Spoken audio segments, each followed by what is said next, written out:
गती पण पाहिजे ना घोड्याची. पवन ज्याने अहमदनगर पासूनचा जो प्रवास महाराजांना पकडण्यासाठी 3 वेळा पडला घोडा, सालपटला होता घोडा, फक्त माझा राजा हाती नाही लागाव म्हणून परत परत उठून पडला. एवढा इमानीने बरी, तिच्या माईला माणसं इमानीने बरी राहिले. एक जनावर महाराजांची प्रामाणिक राहिलं.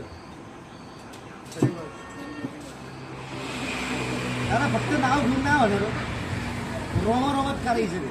नाव घेऊन फायदाच नाही. फोटो लावणे, त्या फोटोतून काय घेणे. रट्ट झालं पाहिजे, या पोरांना शिकवलं पाहिजे, वाचन झालं पाहिजे. वाचन नका देऊ, तुम्हाला जे माहिती ते तरी सांगेल खरं. आज बघा मी बोलतोय, दादा मी बोलतोय 1 2 3 4 5 6 7 लोक ऐकतात. आता तुम्ही हेच कुठेतरी जाऊन सांगलात, त्यावेळी अजून किती जमा झालं रे. झाली का साखळी? साखळी करा साखळी. अहो हत्तीचं साखळदंड महाराजांना मानलं होतं. औरंगजेब एवढा घाबरायचा.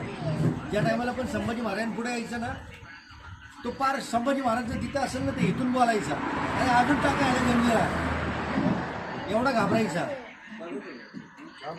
अहो 109 किलोचा मनुष्य छत्रपती संभाजी महाराज 203 युद्ध केलेत, न हरता न हे करता. मग कसा असेल तो राजा? कोणाला माहिती हे सगळं लपवून ठेवलं. अहो लपून म्हणजे तुम्ही ते काय म्हणतात, शोधायचा प्रयत्न नाही केला ना. तो शोधाला कोणाचा तुम्हाला वेळ आलाय बघा ना.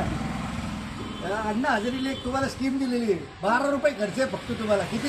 12 रुपये. 10 रुपयाचं तिकीट, 2 रुपयाचं पेज. माहितीच्या अधिकाराखाली बघा ना पुरातत्व विभागाला मला हे पाहिजे. देणार नाही तुम्हाला, काय नाही देणार?